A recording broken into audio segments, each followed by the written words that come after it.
Hi friends, welcome to Aadish சமையல். இன்றைக்கி நம்ம பார்க்க போகிறது ரொம்பவே சூப்பரான டேஸ்ட்டான மஞ்சூரியன் தாங்க பார்க்க போகிறோம். இது வந்து கோபி ப்ளஸ் கேபேஜ் வச்சு பண்ணியிருக்கோம். முட்டைகோஸையும் காலிஃப்ளவரையும் வச்சு பண்ணியிருக்கோங்க. இது அவ்வளோ டேஸ்ட்டாக இருக்கும், ரொம்பவே ஈஸியாகவும் இருக்கும். இப்போ நம்ம மஞ்சூரியன் ரெடி பண்ணிடலாம். அதுக்கு இங்கே ஒரு பெரிய பவுல் எடுத்திருக்கேன். இதில் 1.5 கப் அளவு நான் காலிஃப்ளவர் இந்த மாதிரி நல்லா பொடியாக கட் பண்ணி எடுத்திருக்கேன். இது வந்து ரொம்ப பெருசாக இருந்தால் நமக்கு நல்லா இருக்காது. நம்ம கேபேஜ் முட்டைகோஸும் சேர்க்க போகிறோம். அதனால் நல்லா பொடியாக கட் பண்ண 1.5 கப் அளவு காலிஃப்ளவர் நல்லா க்ளீன் பண்ணிவிட்டு ஹாட் வாட்டரில் க்ளீன் பண்ணி எடுத்துக்கோங்க. இப்போ இதோட 1 கப் அளவு நல்லா பொடியாக நறுக்குன முட்டைகோஸ் சேர்த்துக்கலாங்க. இப்போ இதுக்கு பைண்டிங்க்கு மாவு சேர்த்துக்கலாம். நான் வந்து 1 கப் அளவு கார்ன்ஃப்ளவர் சேர்த்துக்கிறேன். இது வந்து ஒரு 4லேருந்து 5 டேபிள் ஸ்பூன் அளவு இருக்கும். அதே 1 கப் அளவு மைதாவும் சேர்த்துக்கலாங்க. இதோட தேவையான அளவு உப்பு சேர்த்துக்கோங்க. 1 ஸ்பூன் அளவு மிளகாய்த்தூள், காரத்துக்கு தேவையான அளவு சேர்த்துக்கோங்க. இப்போ இது எல்லாத்தையும் சேர்த்து விட்டு நல்லா மிக்ஸ் பண்ணி விட்டுருங்க. நல்லா கோட்டாகி வரணும். ஆல்ரெடி முட்டைகோஸ்லேயும் காலிஃப்ளவர்லேயும் ஈரப்பதம் இருக்கும். நம்ம தேவையான அளவு தண்ணி சேர்த்துக்கலாம். கொஞ்சமாக தெளித்து விட்டு நல்லா பிசைஞ்சு எடுத்துக்கலாங்க.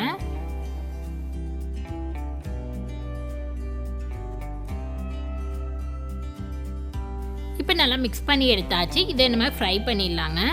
அதுக்கு இங்கே கடாயில் ஆயில் வந்து நல்லா ஹீட்டாக இருக்குது. இதை வந்து குட்டி உருண்டையாக போட்டுக்கலாம். இல்லை நீங்கள் பெருசாக போட்டிங்கன்னா அதை பிச்சு கூட சேர்த்துக்கலாம். நான் வந்து குட்டியாகவே சேர்த்துக்கிறேன். அப்போ நமக்கு மஞ்சூரியன் வந்து டேஸ்ட் வந்து ரொம்ப நல்லாயிருக்கும். மொத்தமாக பெருசாக இருந்தால் டேஸ்ட் வந்து நல்லா இருக்காது.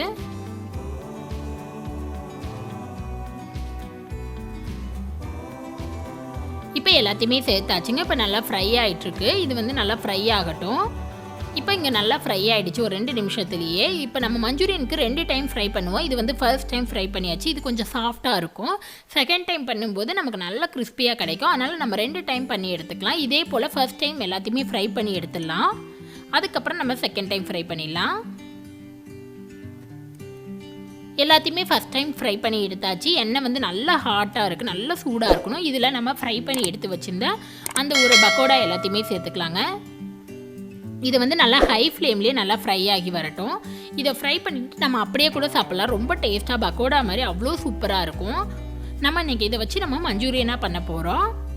நம்ம ஆல்ரெடி கோபி மஞ்சூரியன் ரெஸ்டாரண்ட் ஸ்டைலில் எப்படி செய்கிறதுன்னு போட்டிருக்கோம். பார்க்கலாம், லிங்க் டிஸ்கிரிப்ஷனில் இருக்குது, போய் பாருங்கள்.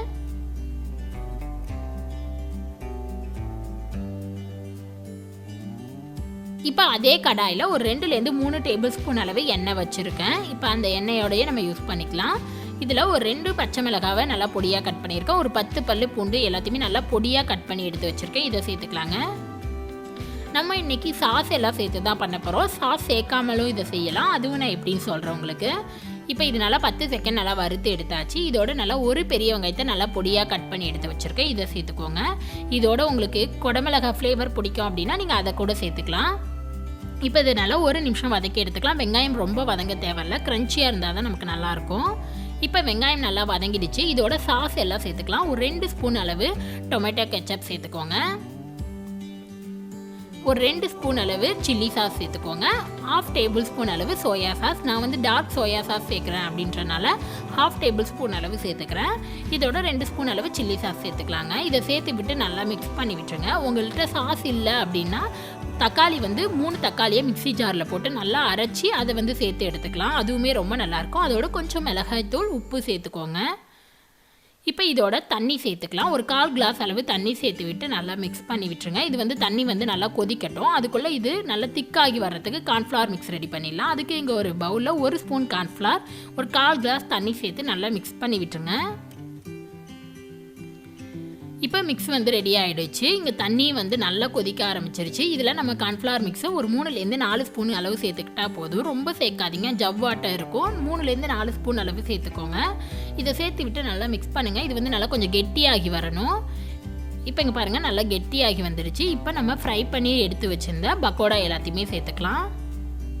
நம்ம நிறைய மஞ்சூரியன் பார்த்துருக்கோம். ஆல்ரெடி நம்ம சேனல்லையே கேபேஜ் வச்சு தனியாக, கோபி தனியாக இந்த மாதிரி போட்டிருக்கோம். இது வந்து 2ம் மிக்ஸ்டாக இருக்கிறதுனால ரொம்ப டேஸ்ட்டாக இருக்குங்க. கண்டிப்பாக நீங்களும் ட்ரை பண்ணி பாருங்கள். இப்போ இதை வந்து நல்லா மிக்ஸ் பண்ணி விட்டுறலாம். இது மிக்ஸ் பண்ணி விட்டுட்டு அடுப்பு ஆஃப் பண்ணிவிடுங்க. இதோட ஃபைனலாக உங்ககிட்ட ஸ்ப்ரிங் ஆனியன் இருந்துச்சு அப்படின்னா நீங்கள் அதை கூட தூவி விட்டுறலாம். அவ்வளோதாங்க, நம்மளோட கேபேஜ் கோபி மஞ்சூரியன் சூப்பராக ரெடி ஆகிடுச்சு. கண்டிப்பாக நீங்களும் ட்ரை பண்ணி பாருங்கள். உங்களுக்கு இந்த வீடியோ பிடிச்சிருந்துச்சுன்னா மறக்காத நம்ம சேனலை சப்ஸ்கிரைப் பண்ணிக்கோங்க. கூடவே இருக்கிற பெல் பட்டனை ப்ரெஸ் பண்ணிக்கோங்க. அப்போ தான் எப்போ வீடியோ போட்டாலும் உங்களுக்கு நோட்டிஃபிகேஷன் வரும். நெக்ஸ்ட்டு ஒரு நல்ல ரெசிபியில் உங்களை பார்க்குறது வரைக்கும் பாய்.